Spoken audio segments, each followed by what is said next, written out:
Hello and welcome to CrossTalk, where all things are considered. I'm Peter Lavelle.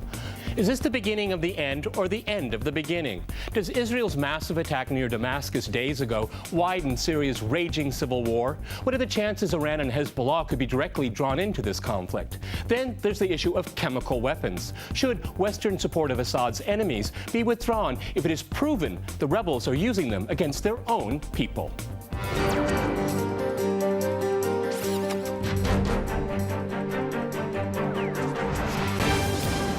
To CrossTalk Syria, I'm joined by Pepe Escobar in London. He is an investigative journalist and author. In Washington, we have Christopher Chivas. He is a senior political scientist at the RAND Corporation and an adjunct professor at Johns Hopkins University. And in New York, we cross to Jeffrey Ingersoll. He is a defense reporter with Business Insider. All right, gentlemen, CrossTalk rules in effect. That means you can jump in anytime you want.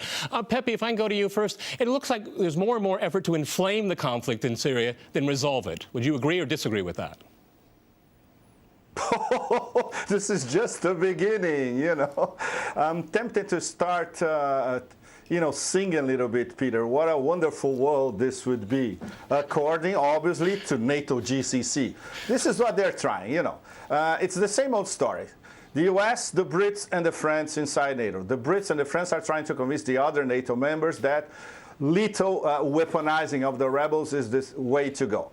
The GCC, of course, those paragons of democracy, including the House of Saud, of course, which has been doing that for, in fact, over 2 years now, in the black market, via Croatia, you name it. And, of course, Israel.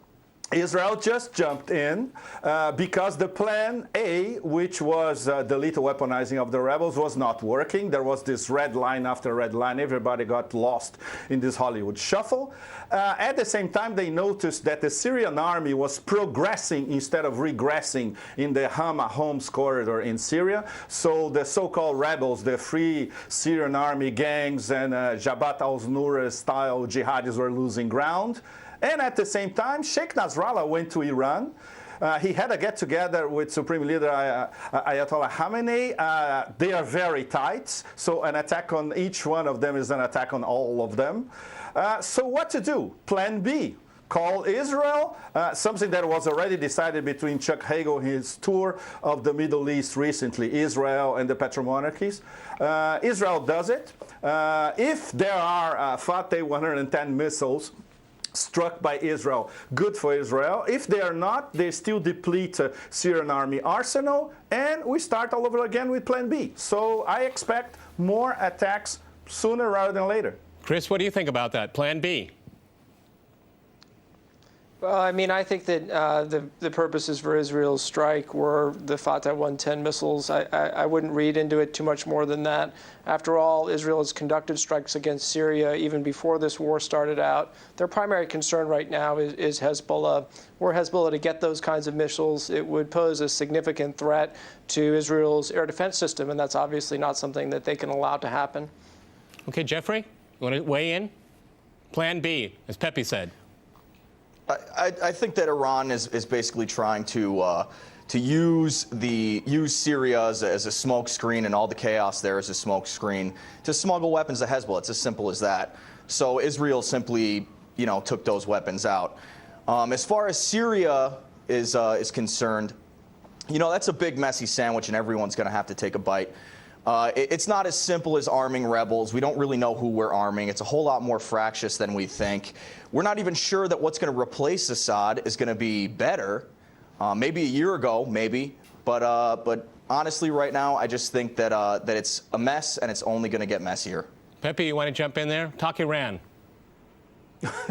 In fact, all of U.S. think tank land, left, right, middle, whatever, they know that Washington is selling itself the myth that the CIA is screening which weapons go to which groups. This is completely absurd. Obviously, these people have never been to Syria. They have never been to the Turkish-Syrian border, and they don't know the players.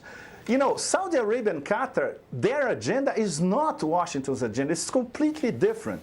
Qatar, they want some kind of Muslim Brotherhood-led government in Syria. And the House of Saud, they want a Wahhabi emirate, which is going to breed lots of Al-Qaeda-style types later on. Their agenda is completely different, and they are arming themselves. Sometimes it goes through Turkey. Sometimes it's screened by the CIA in southern Turkey.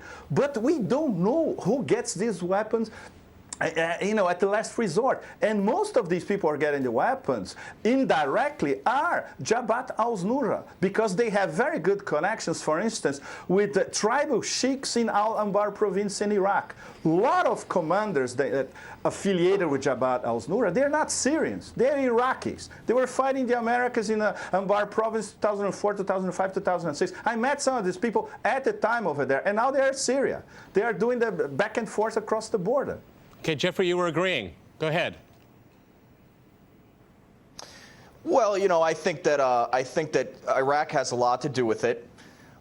Their civil war, then let's call it what it is. It's a civil war. Is spilling into Syria. Everyone's trying to get their piece of bread, get the big piece of bread here. And Pepe's right. You know, the CIA, it's the same old song and dance. They've been doing it for 40 years. They did it with the Taliban. You saw what happened there. And it's, you know, there's no excuse for it, really. And yeah, they are selling. There's a couple things that they're selling. One thing that they're selling, that they tried to sell late last year, was that the FSA was this united, you know, Western-style military, and that's anything but the case. Yeah. They're totally fractious, and they're fighting amongst each other. They're fighting Jabhat al-Nusra, and everyone's vying for power right now. So, you know, there's really only two good options here I see. One would be that we're able to keep Assad in power, and he's able to come to an agreement with the rebels in which they all get a piece of the pie, something kind of like how Lebanon's government is.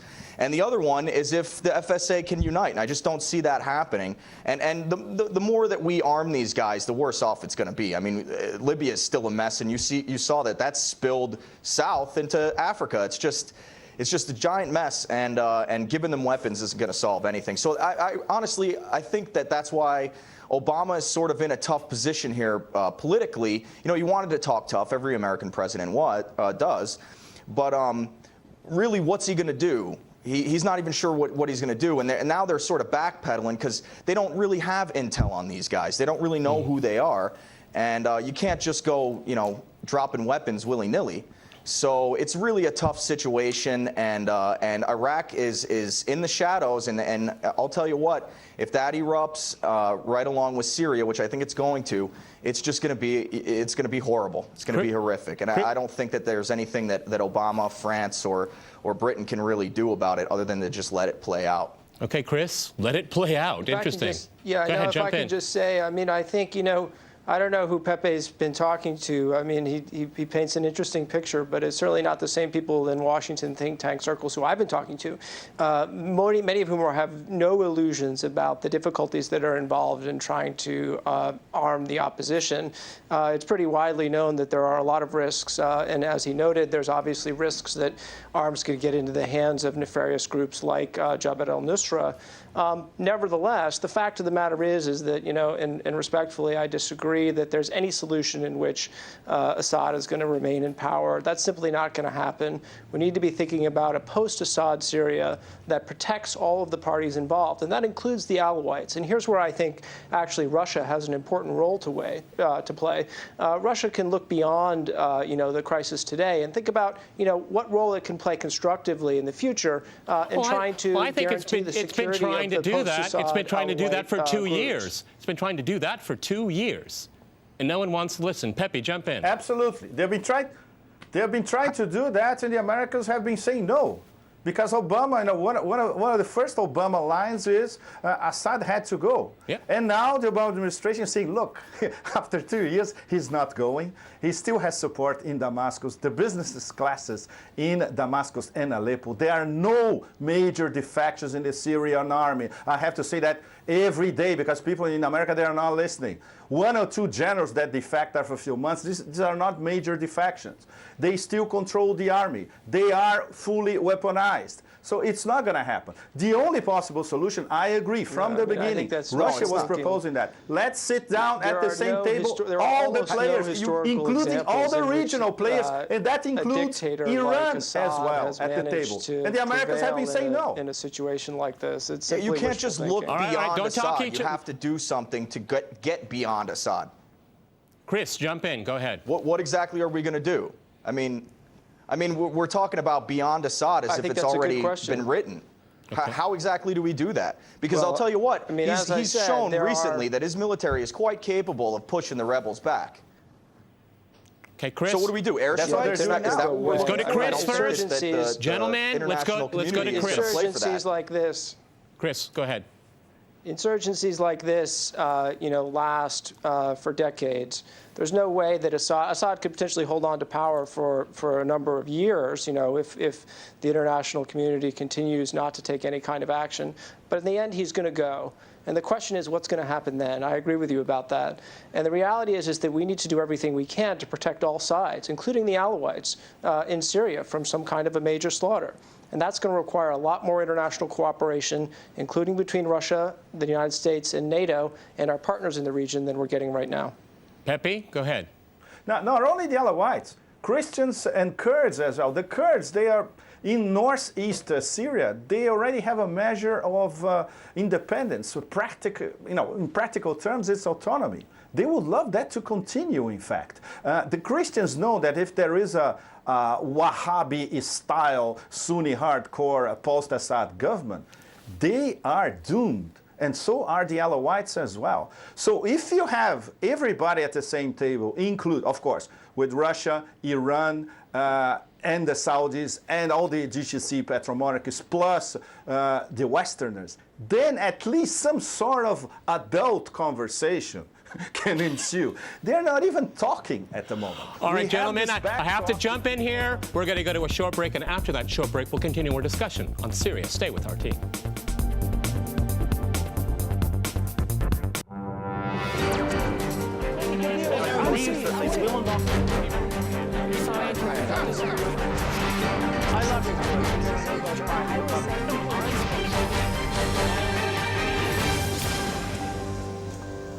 Welcome back to CrossTalk, where all things are considered. I'm Peter Lavelle. To remind you, we're discussing the crisis in Syria.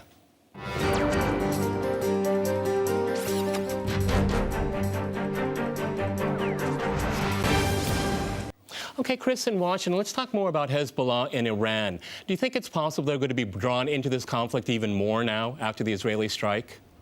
I think it certainly is possible. I mean, my view is people have been debating whether or not this is, trending towards a broader regional conflict. I think it already is a regional conflict. I mean, we have reports of direct exchanges of fire between Hezbollah and the opposition forces in Syria. We have reports of Iranian forces on the ground aiding the regime. We obviously now have this Israeli airstrike, even if it's carried out for another purpose. The regime's response clearly indicates that they view that as a direct attack on them and part of the broader conflict. And then obviously we have the situation in Iraq, which is difficult not to link to the situation in Syria. So I think, it really is already a regional crisis. And the question is only how much worse does it get? How much worse do we allow it to get? Jeff, how much worse can it get? Oh, it can get much worse. And like I said, I don't see any solution. I don't see any quick solution happening simply by arming the rebels. But in terms of Hezbollah and Iran, I mean, they're already involved in the conflict. They've been involved in the conflict because Assad is their blue chip. How else is Hezbollah going to get armed? I mean, that's their main route, is right through Syria. So, I just think that the idea of looking at this in terms of borders is, it's naive. Not to say that anyone here is doing that, but they're already involved in fighting. They already have boots on the ground, and they're already trying to shore up Assad as much as possible. So they're deeply invested, and they want to keep Assad in place. Otherwise, Hezbollah is not going to be able to mount assaults on Israel as well as they can with supplies from Iran. May I jump in? Go ahead, Pepe. Go ahead. Peter? Go ahead. To answer your question, we have to wait a little bit. It depends on what's going to happen in the Iranian presidential elections next month. All the candidates so far, they are very, very close to Khamenei. So this is not going to change. This means they are very, very close with the Revolutionary Guards as well. Syria is a red line for Tehran, and Hezbollah support is a red line for Tehran. How they are going to respond to what's going on at the moment, we're going to see maybe in 2 or 3 months after we have a new government in place, where we'll have a president answering directly to Khamenei policy and not clashing with him like Ahmadinejad and his cabinet. But the thing is, in terms of missiles, even if we don't know from any source whether Hezbollah bought these Fateh 110s from Iran. Even if they didn't, they have a similar missile, the M600, Syrian technology. It's almost as good as the Fateh 110s. So the case of if they were attacking Israel in the near future, they would use the M600s. They don't need the Fateh 110s. Of course, everybody is on the ground. Not only Iran and Syria and Hezbollah, but the GCC petromonarchies, especially the Emirates, Qatar, and the House of Saud, not to mention the logistical support of Syria.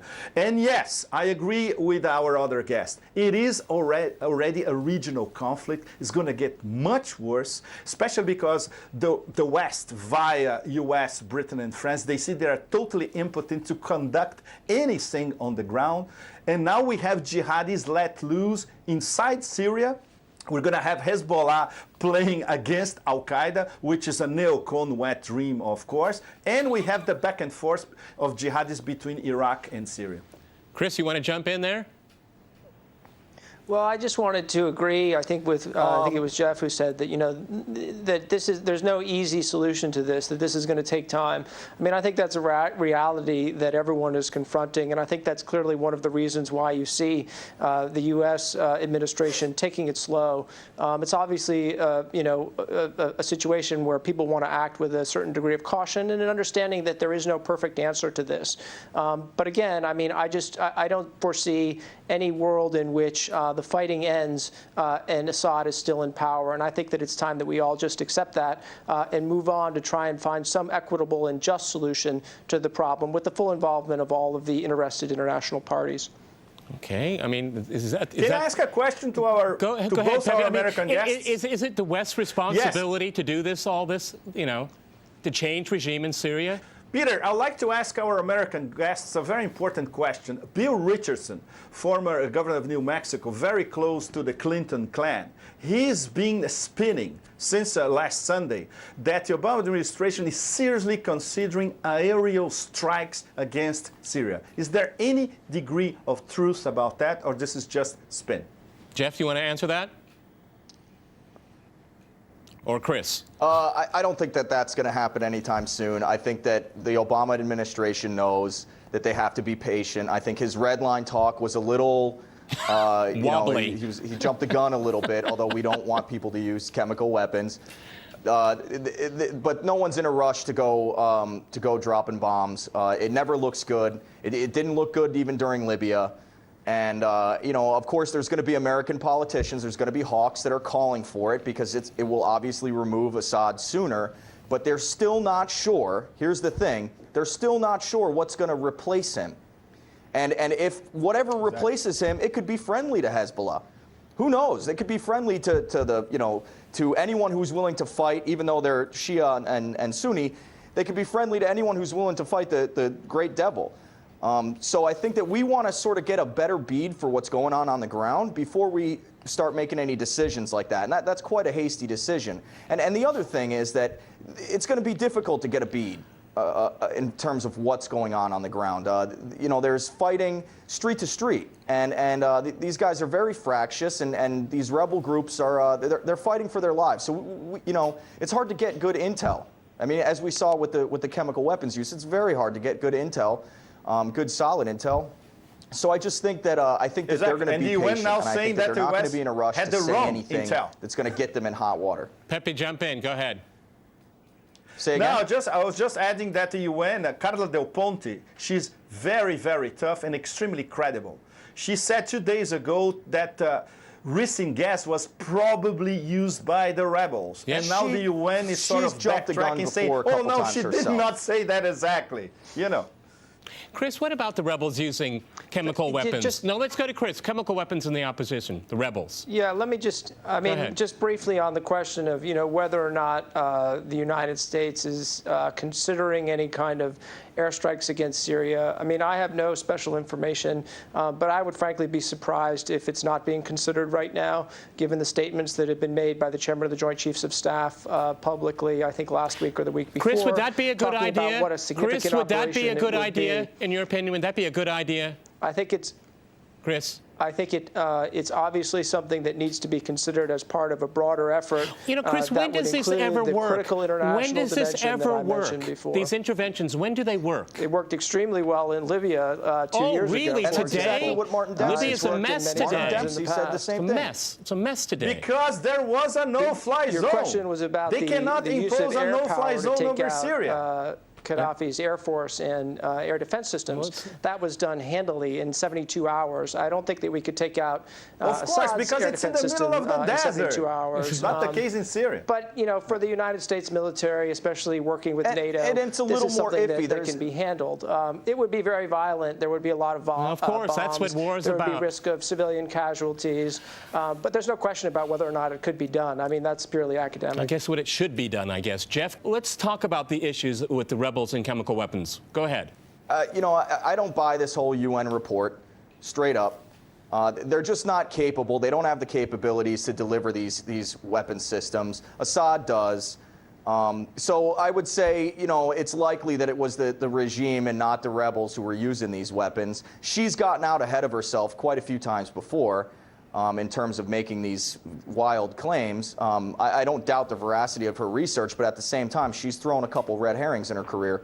So I think we should reserve judgment before we all pick up the football and start running with it here.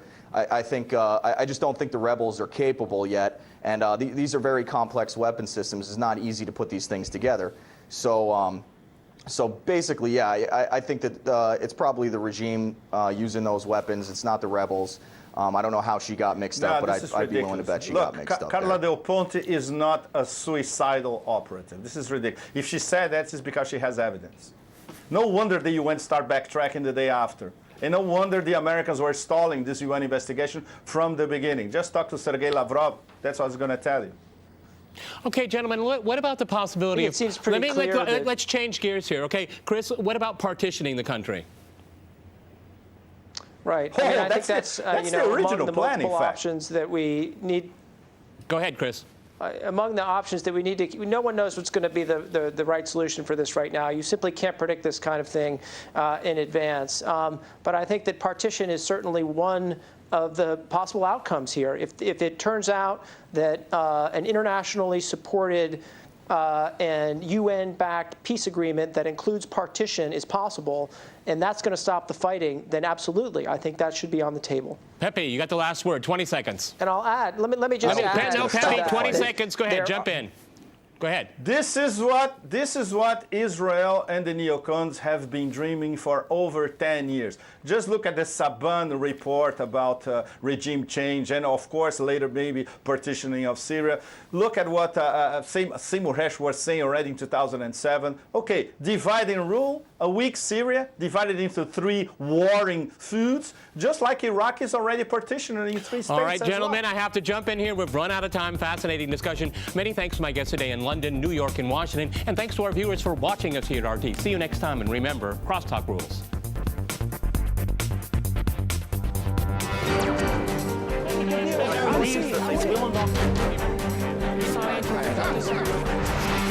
I love it.